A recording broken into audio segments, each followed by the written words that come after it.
Hey, Celosia, Hey, what? you want me to tell you a story? I do like stories. Me too.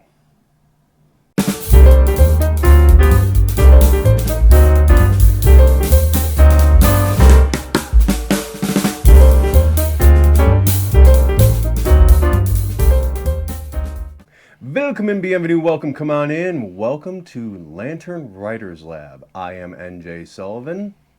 And I am Celosia Crane. I am a best-selling author, podcaster, audio storyteller, audio producer, and audio performer. And who are you? Pretty much all of those. You're also an award-winning author. I am also an award-winning author. I am not an award-winning author. Because award ceremonies are for suckers. I didn't go to any awards ceremonies. Oh. Well, then who's the sucker in this situation? That would be me. That would be me. We are going to talk today. First episode of Writers Lab on YouTube. Yay! By the way. Yay! 2 years with this channel, and we finally figured out something to do with it. We've decided that our first episode, we're going to talk about something that's close to both of our hearts, which is audio storytelling. Yes. Audio drama, radio drama, that sort of thing. So we're going to get into that today, talk a little bit about it, give you guys kind of an overview, and let's start out with what it actually is, shall we? Yeah. How would you define audio storytelling? I would define it as using your voice to tell a story. I have a little bit more of a technical definition. Okay. I don't know why. That just completely caught me off guard. My brain sorry just went... about that. How I would define audio storytelling is that it is storytelling designed specifically for an audio format. So it is not a stage play. It is not a audio book. Okay. It is not listening to a television show. It is designed specifically to be experienced purely as audio. So that's how I would define it. And I think that's a pretty well accepted kind of general definition of it from the research I've done for this episode and our actual work. So that to me is what audio storytelling is. And we both have a history that goes back decades in audio storytelling. Yeah. Would you like to talk about yours first? Yeah. I mean, I had a fairly unconventional childhood, I would say. Yes. Grew up on a hobby farm. No TV. With no television. So we did a lot of reading. We did a lot of listening to audiobooks. The first audio drama that I remember that really made an impression on me would be the BBC Lord of the Rings series, specifically The Hobbit. I can still hear the mayor of Laketown going, "Hub some wine." I have not listened to that. Oh, I it's need great. To listen to that. It's really good.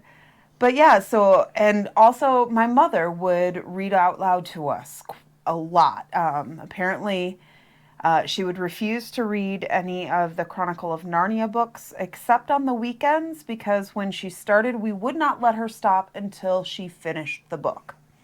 I mean, that makes perfect sense to me. I love the Chronicles of Narnia. Yeah, good storytelling. Yeah, Voyage of the Dawn Treader is one of my all-time favorites. That's a good one. For me, it goes back to long car rides with my parents and listening to AM radio because I am old enough to have existed in a time when people actually used AM radio. And we would listen to even things like A Prairie Home Companion, which isn't technically audio drama, but in sections it is. And my parents grew up on radio plays. Mm-hmm. We had copies of The War of the Worlds. We had copies of The Shadow. You know, when CDs came in and those things started getting released on CD, my dad bought all of them. And that doesn't really surprise me. No, it doesn't. Knowing what I know about my dad, it doesn't surprise me either. He's that kind of guy. But And then we had an adaptation of Star Wars A New Hope, I remember you telling me about a that. radio drama adaptation of Star Wars A New Hope on vinyl. Oh my goodness. Yeah, on vinyl that I would listen to all the time. And for no particular reason.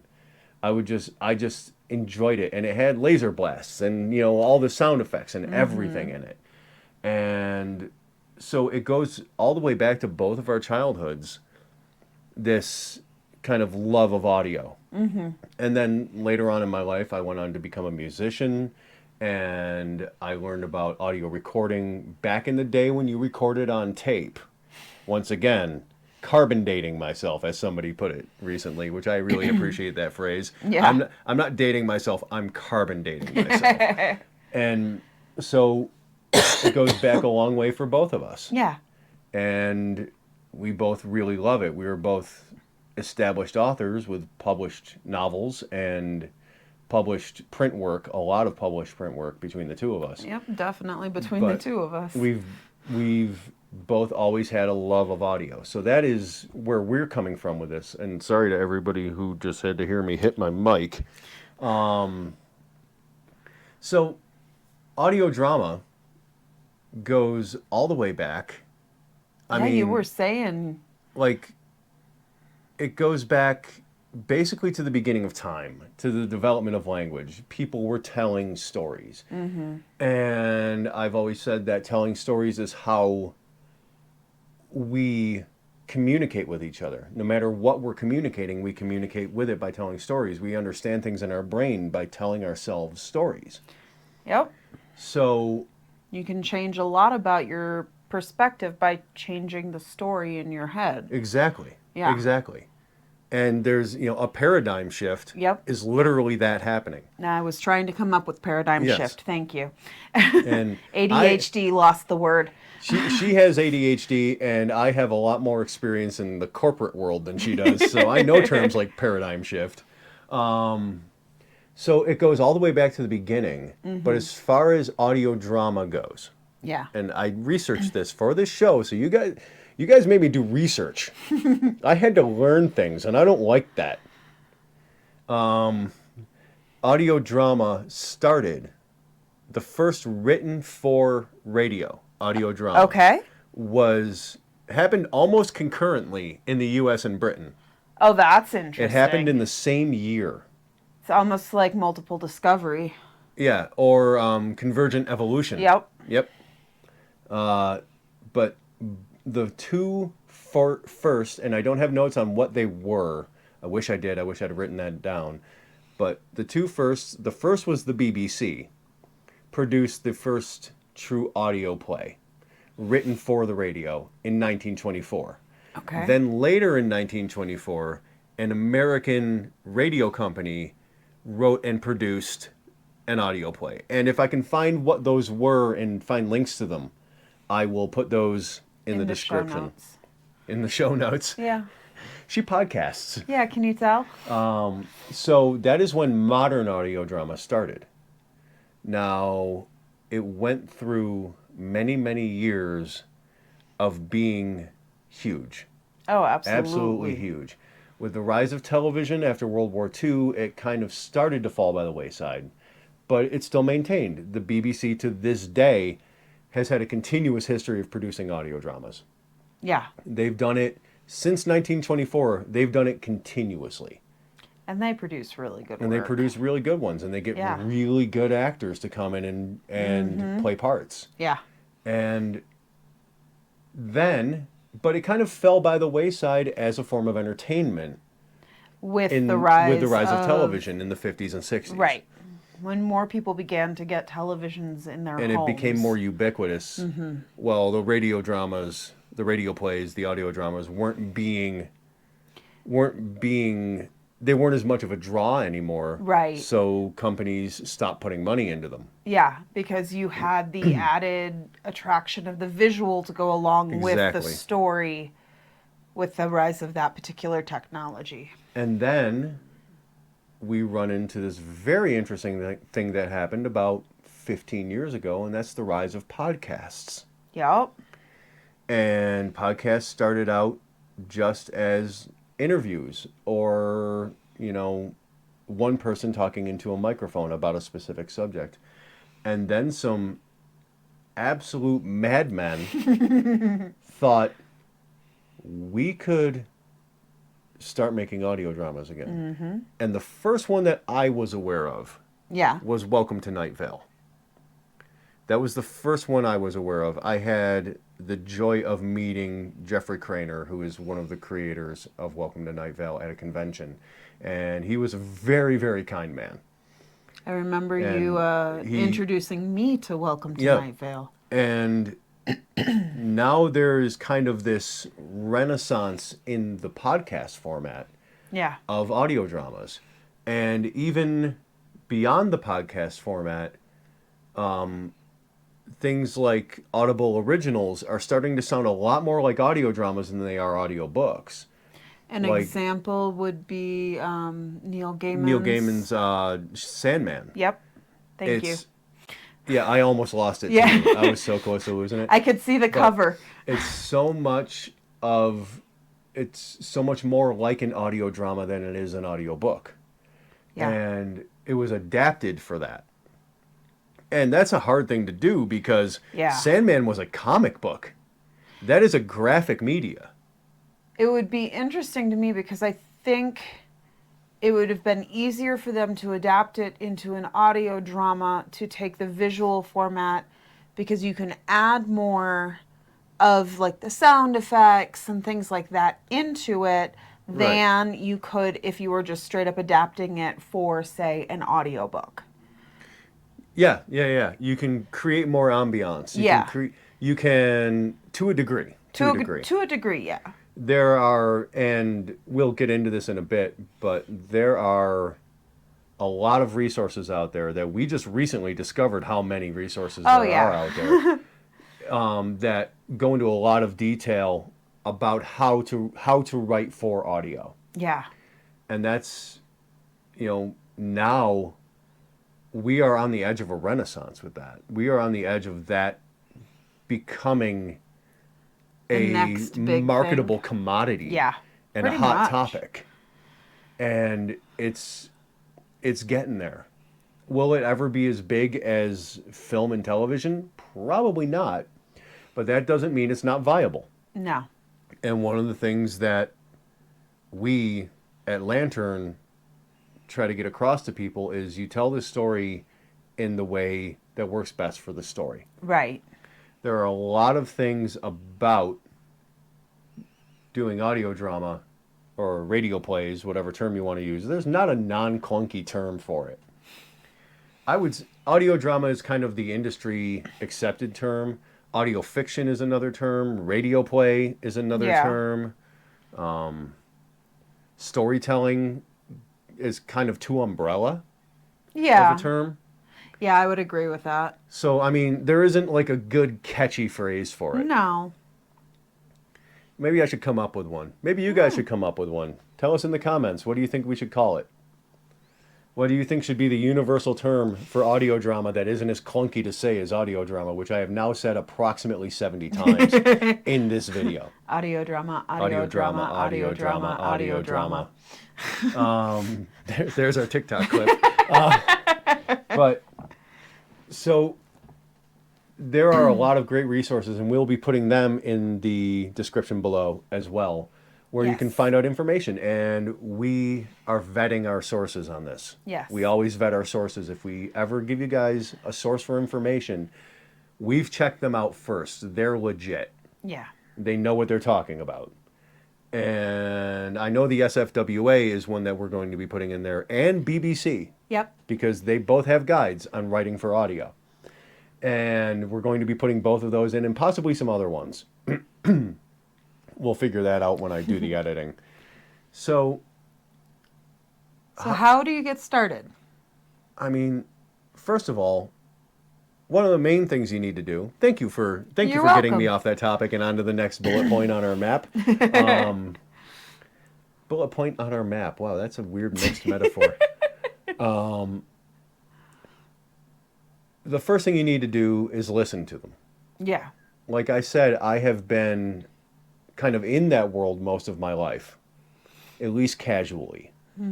There are a lot of differences in writing an audio drama versus writing for print or writing for video. You cannot, a lot of your visual description has to go away, or you need a narrator to describe it. Or you need to include it as audio effects. Dialogue. Well, you want a completely different place than that. Yeah, I was thinking of footsteps. Yeah, you can't show somebody walking down the hall. You have to hear them walking down the hall. And you have to hear them walking down the hall before it's commented on that they do by a character. Well, there are two schools of thought on that. There are some people who say have the sound first and then explain what the sound is, and there are some people that say flip it, explain what the sound is, and then have the sound come in. I mean, I can see both. I'm turning on the generator now. Click. Rah, rah, rah, rah, rah, rah, generator. So I can see both. Yeah. And it kind of depends on the sound, on the story. Yeah, and is it a sound that will be absolutely recognized by your audience? Like footsteps would be recognized. Right. The tick of a clock. The tick of a clock. The sound of a generator, maybe not. Yeah. Or you have to explain it immediately. Yeah. That's the other option. So you get started. First thing you need to do is listen to them. Yes. Listen to them and understand the format. Just like any writer would do, if you're a romance author and you want to try your hand at sci-fi. You read sci-fi. You read sci-fi. You understand the format, the tropes, there's the conventions. The conventions, yes. And how it works. Mm-hmm. And you read wide and varied. So if you want to get into audio, you listen wide and varied. Yeah. And we can put in, we may put in some of our personal favorite audio fiction, some classic stuff and some modern stuff to kind of give you guys a primer. Yeah. And because there are some great ones out there now. There are some absolutely brilliant ones out there now. And if I get into that, I'm going to be talking about it all day. Yeah. I would say as well, as you are writing, you have to be conscious to some degree of the types of sounds that you want to include. Yes, you have to choose what effects you want to go in, what you want to leave out, what you want to focus on, what you want in the background, what you want in the foreground. Right. So just considering that as you're going through the writing process. You're writing a script. Yeah. So you have to put in script notes. Yeah. As to what the characters are doing, what kind Your of environment editing they're self in. will thank you. Yes, it will. Trust us on that. I recently did a standalone story called Footsteps, which Celestia referred to a couple minutes ago. And my editing notes, my notes for that were longer than my script for that. Well, you wanted a very specific and effect. I was experimenting with immersive audio, and so I had to consider how fast a sound moved from left to right, from up to down, how it moved within the scene. I had to think about all of that, and having those notes from when I wrote the script about how I wanted everything to go took what would have been a 50 or 60 hour process to produce 5 minutes of audio to a 24-hour process to produce 5 minutes of audio. This is not a quick thing, guys. And for those of you not familiar with the term, immersive audio is designed for you to experience with headphones on, and the sound moves around you as you're listening. So if somebody walked from your right to your left, sorry about that, you will hear that sound travel from your right ear to your left ear. From your right ear to your left ear. Anyway, so I had to make copious notes about how those sounds were moving. Yes. Because the listener is in the scene. Yeah. They're not just passively listening, they are in the scene. So that affects it. And that's a brilliant thing that I'm seeing used more in the podcast media audio dramas that I listen to, and they're using it more and more. And some of them even have warnings saying, "We have immersive audio, Wear headphones. Be mindful when driving. Oh, yeah. Because that would work well in a car with the way the with speakers surround are sound. located. Yep. Yeah. But they And say that's be where a careful. lot of people listen to their podcasts. Yeah, they say specifically be careful when driving Mm-hmm. because you're going to be hearing sounds coming from different directions. Yeah. This isn't like normal music. Okay. And I was like, wow, I guess we might have to start putting that on our stuff too. Holy cow. I mean, at some point. So to get started, listen a lot. Listen to a lot of it. You know, kind of Immerse yourself. immerse yourself. Take it in. And then there are tons of guides. Have a good idea. Mm-hmm. Like any story. Have a good idea and say, can I make this work for audio? And then we are going to put a list of guides in the description down Yes. there where you can go and find out what the professionals with decades or sometimes centuries of experience, almost a century for the BBC, Oh, yeah. a century next year that they've been producing audio dramas. There's a thought for you. So the 1924 doesn't seem that No, far away. No, it's 99 years ago. So language. I didn't finish the word. But I caught myself. But so we're going to have the BBC in there. We're going to have the SFWA in there, which is just a great source for writers in general. Yeah. And we're going to be doing that. So hope you guys found this interesting. I think we're done. I think we're done. If you enjoyed this, don't forget to like and comment and subscribe. And the other one too. Yeah. And if you really liked it, you can support us on Patreon, where these episodes will be going up 4 days early. And also we have exclusive merch for our patrons. We have behind the scenes stuff. We have updates on our own work and this show and everything else. As well as patron exclusive projects, our signals. Our signal story, of which Footsteps is one. Yes. And tons of fun stuff on there. I post on there fairly regularly. Celosia not quite as much, but we're working on that. And also feel free to check out our website, lanternaudioworks.com, where you can get links to our merch page. You can listen to our audio work. You can get links to our books if you're interested in those. Yeah. And if you've got and we have a newsletter as well. Yes. Yeah, that was the thing I was forgetting. That was the long and. We have a newsletter as well that comes out usually once a month. Yes. Usually. And you were going to say something else. I was going to say, if you did enjoy this and you have an idea for an episode or a topic that you would like to hear us talk about, leave a comment. Yes, please do. And also, we nearly every Sunday, starting the Sunday after this episode comes out, we do a live stream version of this show on our Twitch channel, twitch.tv/lantern_AW, where you can interact with us. You can ask us questions. We help each other out. It's a good community there. So if you're interested in that, twitch.tv/lantern_AW. And that's us on Twitch. We'll put a link to that. We'll put links to everything. We'll link it up. Every link available on the internet will be in our description below. I wouldn't suggest that. No, it'd be a long description. Yeah. I think I'm limited to like 500,000 characters. Okay. But, or something stupid. So that's going to be all from us. Yeah. Yeah? You think we got this one good? Think we got it good. Okay. So, until next time, take care of yourselves. Take care of each other. And we'll talk to you guys later. Bye-bye. Bye-bye.